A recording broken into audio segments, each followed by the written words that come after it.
সবাইকে ওয়েলকাম। আজ এই ভিডিওতে থাকছে আপকামিং জিডি পরীক্ষার জন্য গুরুত্বপূর্ণ 20টি জিকে প্রশ্ন। চলো শুরু করি। আর ভিডিওটা একটু শেয়ার করে দিও এবং তোমার কটা হলো তা কমেন্টে জানিও। আজকের প্রথম প্রশ্ন, নিম্নের কোন রাজ্য ট্যুরিজমের ব্র্যান্ড অ্যাম্বাসেডর হিসেবে নিযুক্ত হয়েছেন বলিউড অভিনেতা Pankaj Tripathi? Option A Gujarat, option B Haryana, option C Rajasthan, option D Madhya Pradesh. Pankaj Tripathi option D মধ্যপ্রদেশের ট্যুরিজমের ব্র্যান্ড অ্যাম্বাসেডর হিসেবে নিযুক্ত হয়েছেন। নিম্নের কোন লিগটি ফুটবল খেলার সাথে সম্পর্কিত? Option A Indian Super League, option B Super Indian League, option C Indian Super League, option D Indian Soft League. উত্তর option C Indian Super League football খেলার সাথে সম্পর্কিত। পরের প্রশ্ন, সশস্ত্র সীমা বল হল ভুটান ও নিম্নের কোন দেশের সীমান্তের প্রধান গোয়েন্দা ইউনিট এবং জাতীয় নিরাপত্তা কার্যক্রমের জন্য সমন্বয়কারী সংস্থা? Option A Nepal, B Pakistan, C Myanmar, D Bangladesh. Sashastra Seema বল ভুটান ও নেপালের সীমান্তের প্রধান গোয়েন্দা ইউনিট। নিম্নলিখিত কোন মহাকাব্য থেকে পুদুচেরির গার্দি লোকনৃত্যের উৎপত্তি? Option A Panchatantra, option B Ramayana, option C Mahabharata, option D Hitopadesha. উত্তর অপশান বি রামায়ণ মহাকাব্য থেকে পুদুচেরির গার্দি লোকনৃত্যের উৎপত্তি।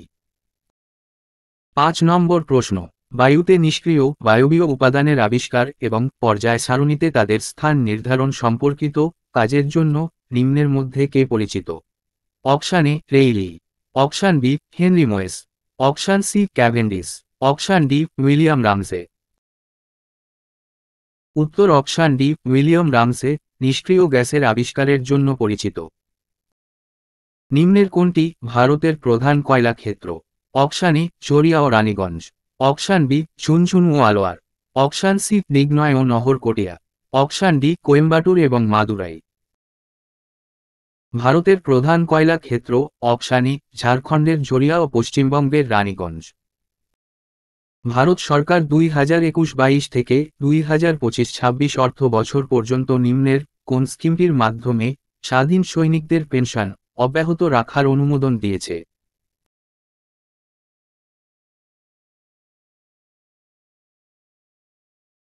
সৈনিকদের পেনশন অব্যাহত রাখার অনুমোদন দিয়েছে স্বাধীন সৈনিক সম্মান যোজনার মাধ্যমে। পরের প্রশ্ন, বিখ্যাত আমেরিকান পেশাদার বক্সার মাইক টাইসনের লেখা আত্মজীবনীর শিরোনাম কি?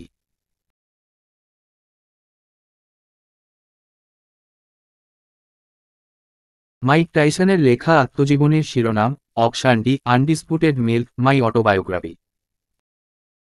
গৌতম বুদ্ধের সমসাময়িক কয়টি মহাজনপদ ছিল?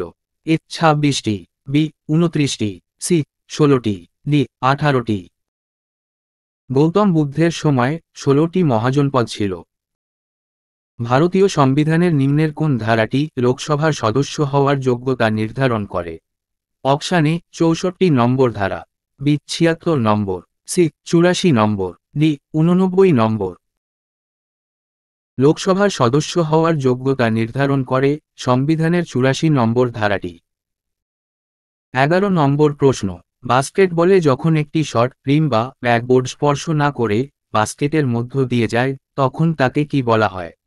Option A screen, option B swish, option C dime, option D technical foul. রিমকে স্পর্শ না করে বাস্কেটের মধ্য দিয়ে গেলে তাকে সুইশ বলে। ভারহুত স্তূপে লম্বা মূর্তিতে নিম্নের কোনটি চিত্রিত রয়েছে? Option A Buddha, B Mahavira, C Bodhisattva, D Yaksha ও যক্ষিণী। ভারহুত স্তূপের লম্বা মূর্তিতে যক্ষ ও যক্ষিণী চিত্রিত রয়েছে। পরের প্রশ্ন, 2024 অলিম্পিক গেমস নিম্নের কোথায় অনুষ্ঠিত হল? 2024 অলিম্পিক গেমস ফ্রান্সের প্যারিসে অনুষ্ঠিত হয়েছে। 1856 সালে বিধবা পুনর্বিবাহকে সমর্থন করার জন্য ব্রিটিশ সরকার কর্তৃক গৃহীত আইনের পরামর্শ কে দিয়েছিলেন? এ কেশবচন্দ্র সেন, বি আত্মারাম পাণ্ডুরঙ্গ, সি রাজা রামমোহন রায়, ডি ঈশ্বরচন্দ্র বিদ্যাসাগর। বিধবা পুনর্বিবাহ আইন পাশ করেন ঈশ্বরচন্দ্র বিদ্যাসাগর। 15 নম্বর প্রশ্ন, ভারতে সংবিধান দিবস কত তারিখে পালিত হয়? অপশান এ 26শে নভেম্বর, অপশান বি 14ই নভেম্বর, অপশান সি 26শে জানুয়ারি, অপশান ডি 24শে জানুয়ারি। ভারতে সংবিধান দিবস 26শে নভেম্বর পালিত হয়। রাষ্ট্রপতি রামনাথ কোবিন্দ নিম্নের কোন দিল্লির লেফটেন্যান্ট গভর্নরকে নিযুক্ত করেছিলেন? অপশান এ কিরণ বেদিকে, বি বিজয় কাপুরকে, সি অনিল বৈজলকে, ডি বিনয় কুমার সাক্সেনাকে।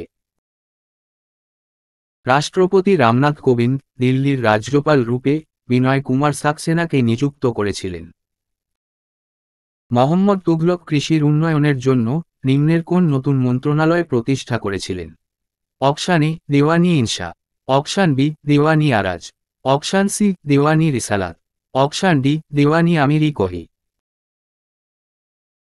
মোহাম্মদ তুঘলক কৃষির উন্নয়নের জন্য দেওয়ানি আমিরি কহি নামে নতুন মন্ত্রণালয় প্রতিষ্ঠা করেছিলেন। 18 নম্বর প্রশ্ন, 2021 সালের হিসাবে প্রায় 70 লাখ বর্গ কিমি আয়তনের বিশ্বের বৃহত্তম নিষ্কাশন অববাহিকা নিম্নের কোনটি? অপশান এ কঙ্গো অববাহিকা, বি আমুর অববাহিকা, সি নীলনদ অববাহিকা, ডি আমাজন অববাহিকা। বিশ্বের বৃহত্তম নিষ্কাশন অববাহিকা আমাজন অববাহিকা। গো শব্দ, যার অর্থ গরু, এবং এটি থেকে অনেক শব্দের উৎপত্তি হয়েছে। বৈদিক যুগে ধনী ব্যক্তিকে কি বলা হতো? অপশান এ গোত্র, অপশান বি গোমাত, অপশান সি গাবক্ষা, অপশান ডি গবেষণা। বৈদিক যুগে ধনী ব্যক্তিকে গোমাত বলা হতো। আজকের শেষ প্রশ্ন, দাবাতে নিম্নের মধ্যে কোনটিকে শুধুমাত্র তির্যকভাবে চালানো যায়? অপশান এ হাতি, অপশান বি ঘোড়া, option C bishop, option D ওয়াজির বা রানী। দাবাতে বিশপকে শুধুমাত্র তির্যকভাবে চালানো যায়।